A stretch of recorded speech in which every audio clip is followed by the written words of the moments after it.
गुरु भगवान को नमन है। सत्संग का अर्थ है सत्य पर चलना। और सत्य क्या है?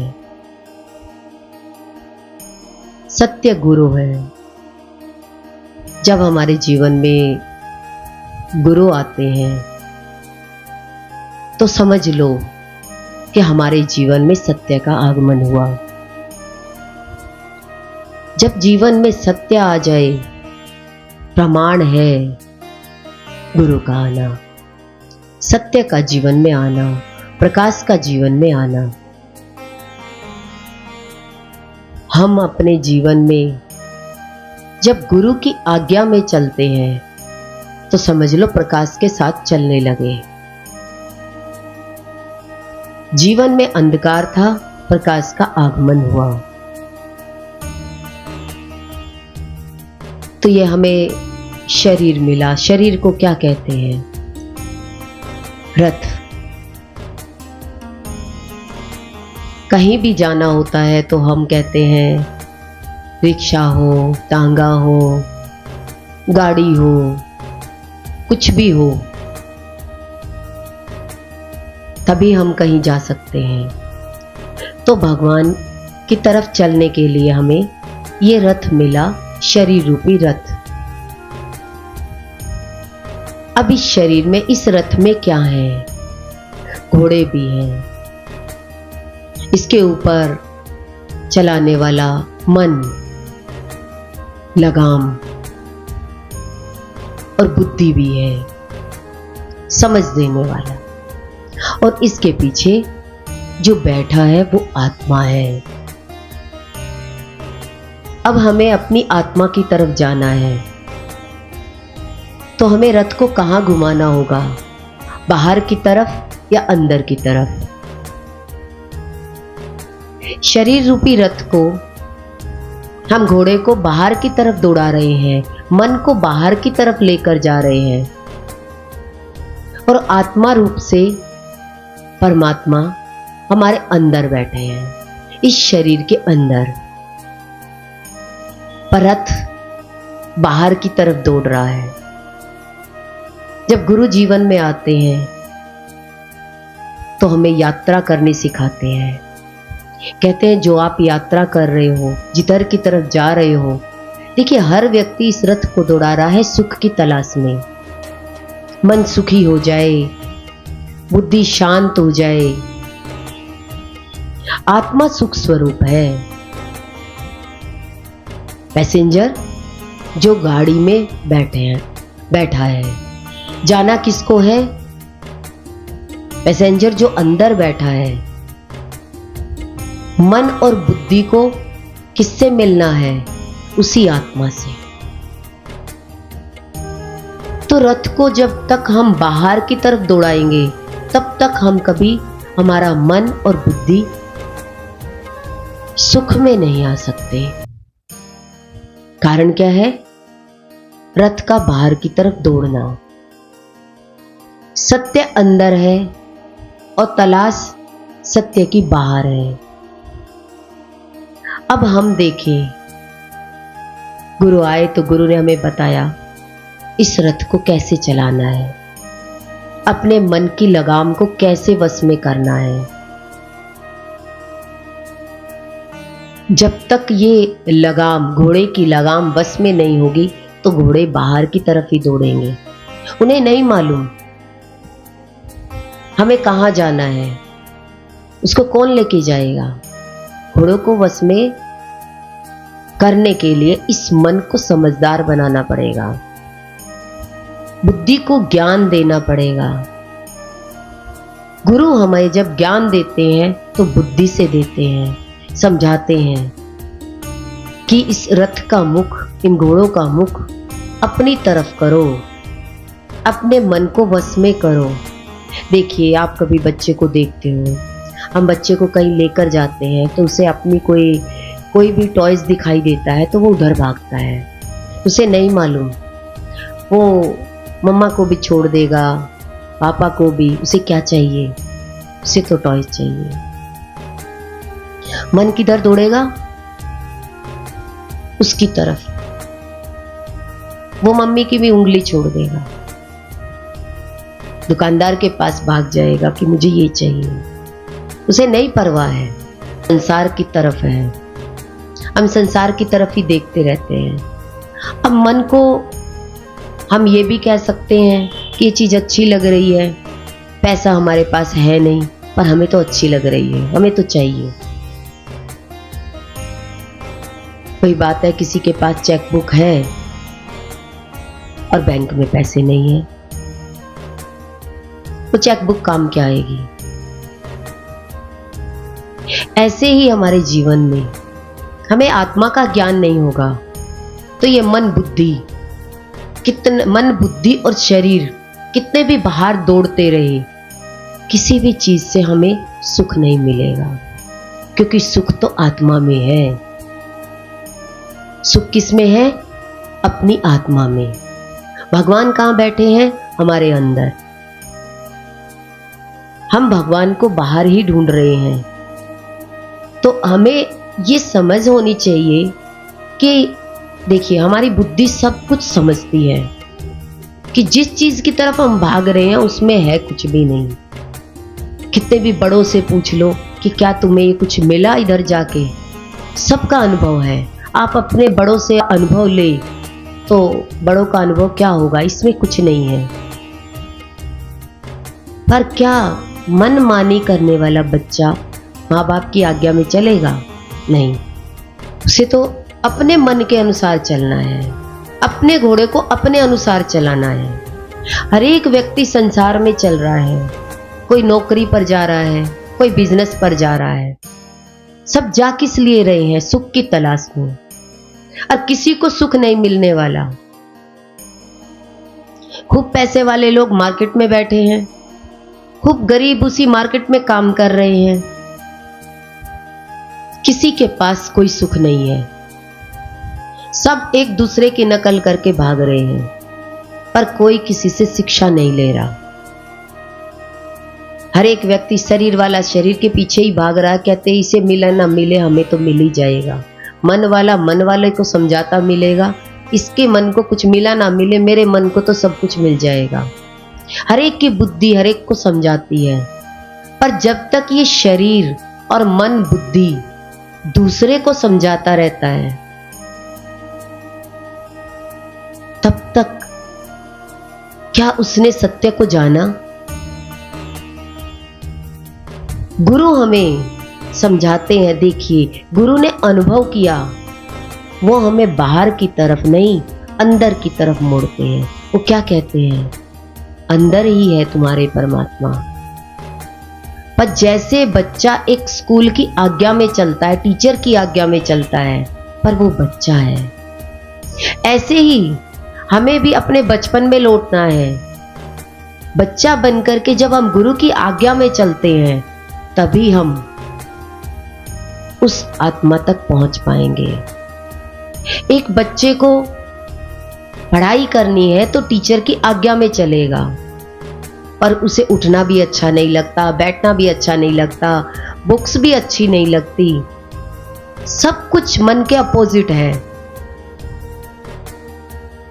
फिर भी उसे वही काम करने पड़ेंगे जो मन के अपोजिट है। ऐसे ही हम देखें अपने जीवन में, हमें संसार में पता है कुछ नहीं मिलने वाला, फिर भी हम भगवान के अपोजिट हैं। हमारे मन की पूरी नहीं होगी, फिर भी हम लगे पड़े हैं कि हम कर लेंगे। हर एक व्यक्ति 99.9% अपने मन के उल्टे चलता है संसार में। उसको कुछ सीधा मिलने वाला नहीं है, फिर भी वो इतना प्रयास करता है उस संसार के लिए जिससे उसे वो सुख मिलेगा ही नहीं। अपने से बड़ों से पूछ लो, उनका अनुभव क्या होगा। देख भी रहे होते हैं जिंदगी में कोई सुख नहीं होता, फिर भी हमारा मन क्या करेगा? बड़ों को काटेगा, क्या कहेगा? इसका मतलब क्या है? हम अपने मन को अपनी आत्मा की तरफ मोड़ना ही नहीं चाहते। चाहे हमें कुछ मिले और चाहे ना मिले, तब भी हम प्रयास कहाँ करेंगे जहां हमें कुछ नहीं मिलना। बच्चा कौन सा अच्छा कहोगे? बहुत बड़ी बड़ी बात मिलाए या गुरु की आज्ञा में चले? बच्चा कौन सा अच्छा, माँ बाप की आज्ञा में चले या अपनी बात को मनवाए? हर एक व्यक्ति अपनी बात को मनवाने के लिए बड़े से बड़ी जॉब करता है, खूब सेवा करता है। सत्संग में भी देख लो, बड़ी सी बड़ी सेवा हो जाएगी, दान देने वाले भी आ जाएंगे, पर नजदीकी से जाकर देखो तो गुरु की आज्ञा में नहीं होंगे। गुरु जैसा कहे वैसा नहीं होगा, क्योंकि गुरु क्या चाहते हैं? आपका अंतःकरण शुद्ध हो। अंतःकरण शुद्ध हो गया तो तुम्हारा मन और बुद्धि तो आज्ञा में चल ही पड़ेंगे। तो रथ ही आज्ञा में नहीं चलना चाहता, शरीर ही गुरु के हिसाब से मोड़ना नहीं चाहता, तो मन बुद्धि तो कहां चलेंगे? हर एक व्यक्ति को पता है सत्संग में सुख है, फिर भी हर एक व्यक्ति क्या कहेगा? संसार में इतने काम हैं, घर में ये प्रॉब्लम आ गई, हस्बैंड की ये प्रॉब्लम आ गई, बहुत बड़ी बड़ी प्रॉब्लम होगी जीवन में, पर गुरु क्या कहते हैं? कितना प्रयास हम करते हैं, तब भी प्रयास करने के बाद भी उधर सुख है नहीं।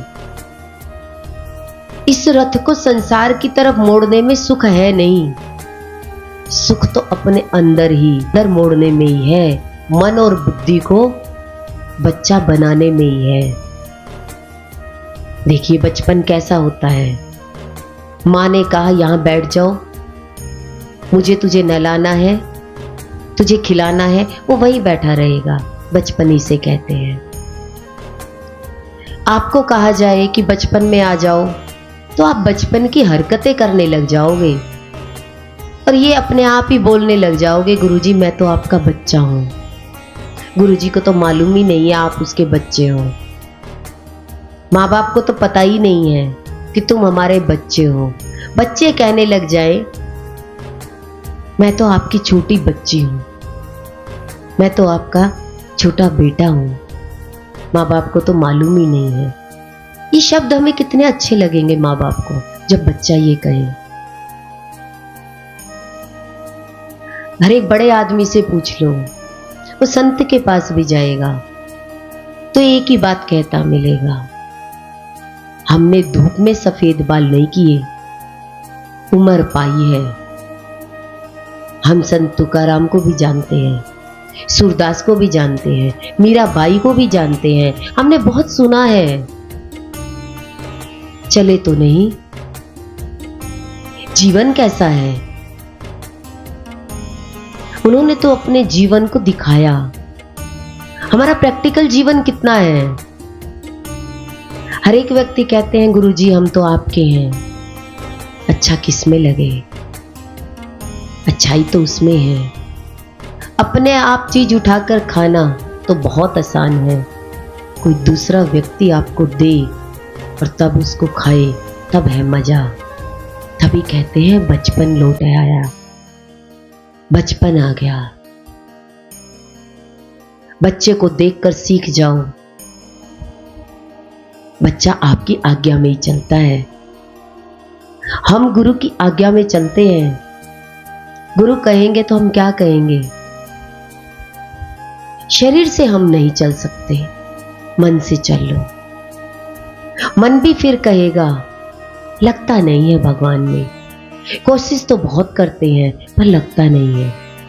भगवान के जीवन से सीखा, राम जी के जीवन से सीखा हमने। देखिए राम ब्रह्म थे, ब्रह्म ज्ञानी, भगवान का अवतार लेकर राम लक्ष्मण भरत शत्रुघ्न वही लीला कर पाए। अच्छी लीला तो कौन कर पाएगा? जिसको भगवत साक्षात्कार होगा, नहीं तो हरेक के बस की बात नहीं है कि राम जैसा जीवन, इंद्रियों को इतनी मर्यादा में रखना, माता की आज्ञा में चलाना, पिता की आज्ञा में चलना, अपने बचपन से लेकर के जिस उम्र में भी आ गए हो, कितनी आज्ञा में इंद्रियां चली, कितना मन चला, इससे पता लगता है। तो फिर गुरु मिलने के बाद क्या हम सत्संग को इतनी जल्दी जान जाएंगे? इतनी जल्दी हमारे को सत्संग लग जाएगा? सर्व के हित के लिए जीना, गुरु के जीवन से हम देखते हैं वे सर्व के हित के लिए जी रहे हैं। सबकी आज्ञा में तो वो चल रहे हैं, दिखाई देता है। सभी तरह के लोग उनके सामने बैठे हैं, पर हमारा रथ अपने अनुसार चलता है या गुरु के अनुसार? हमारी बुद्धि क्या कहेगी,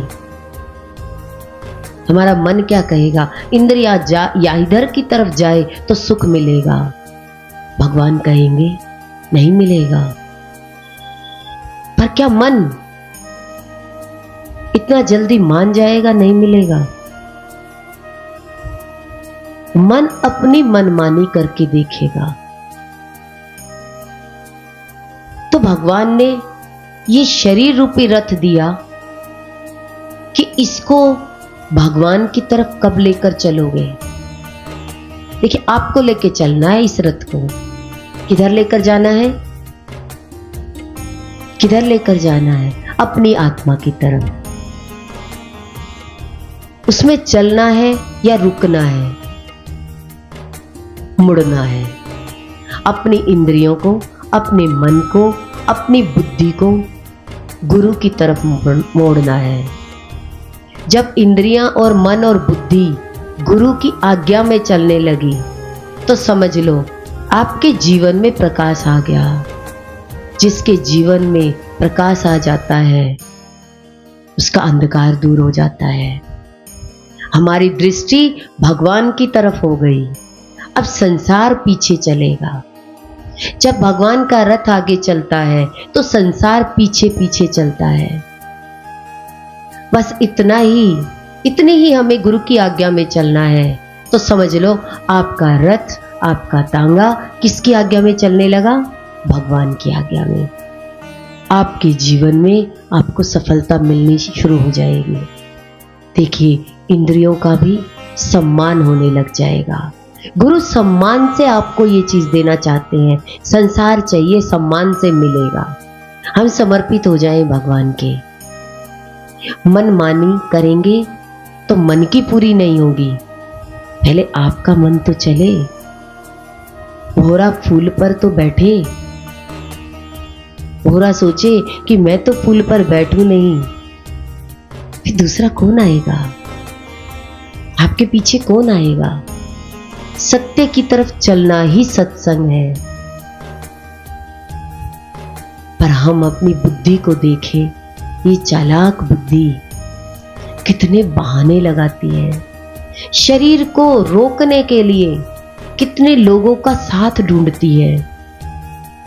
बच्चों का काम आ गया, नौकरी पर जाते हैं। कौन रोक रहा है इस रथ को?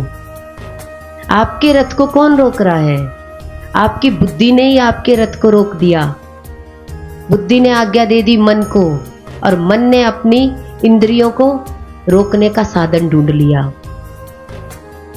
आपने अपने रथ को मोड़ने के लिए ही मना कर दिया और चाहते हो भगवान का साक्षात्कार हो जाए, भगवान मिल जाए। भगवान तो आपका इंतजार कर रहे हैं कि आप कब मुख मेरी तरफ करोगे। मैं तो तुम्हारे अंदर बैठा हूं सारा सुख देने के लिए। जब तेरा मन, तेरी बुद्धि, चालाक बुद्धि जब समर्पित कर देगी तो मन दौड़ा दौड़ा आत्मा की ही आएगा। इंद्रियां दौड़ करके भगवान की तरफ आएंगी। सत्य है क्या? सत्य शांत है, सच्चिदानंद स्वरूप है, टिका हुआ है सत्य। सत्य में दौड़ नहीं है, सत्य रुका हुआ है। जब इंसान शरीर से चला जाता है तो इसके जीवन की सारी दौड़ धूप खत्म हो जाती है, शांत हो जाता है। सभी दुनिया के लोग उसके पास आकर बैठ जाते हैं। तलाश किसकी थी? ये चुप हो जाए। हम अपनी इंद्रियों को कितना शांत रखना चाहते हैं और कितना दौड़ाना चाहते हैं, कितना मन को शांत करना चाहते हैं।